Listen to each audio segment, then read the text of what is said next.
नमस्कार मित्रों। आज के इस वीडियो में हम चर्चा करने वाले हैं अक्षय तृतीया 2024 के बारे में। अक्षय शब्द का अर्थ होता है जिसका कभी क्षय ना हो या जिसका कभी नाश ना हो।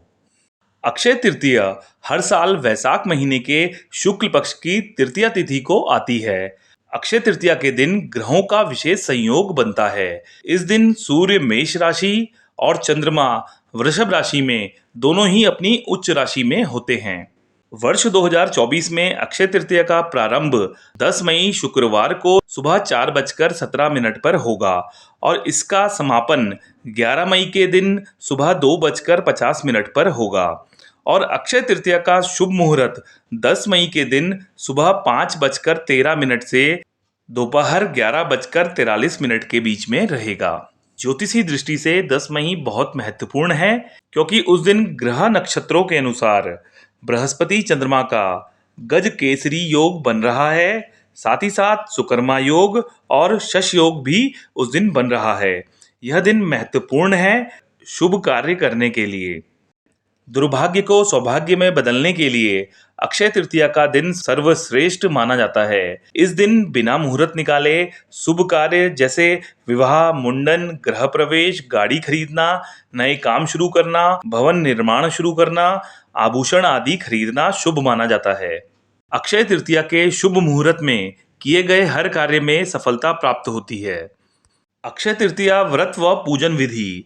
इस दिन भगवान विष्णु और मां लक्ष्मी की पूजा करने से जीवन में आ रही सभी बाधाएं समाप्त होती हैं।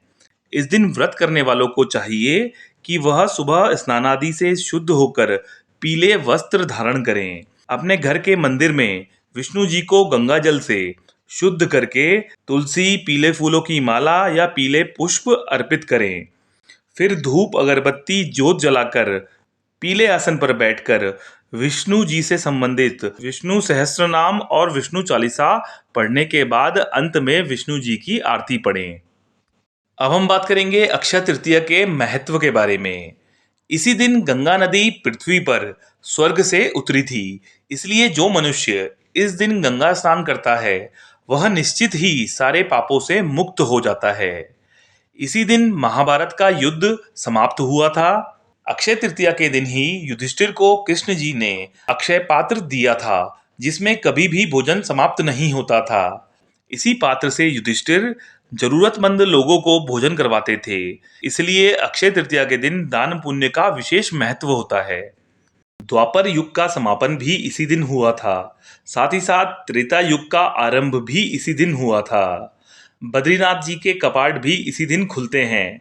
अक्षय तृतीया के दिन गणेश जी ने वेदव्यास जी के साथ महाभारत को लिखना प्रारंभ किया था।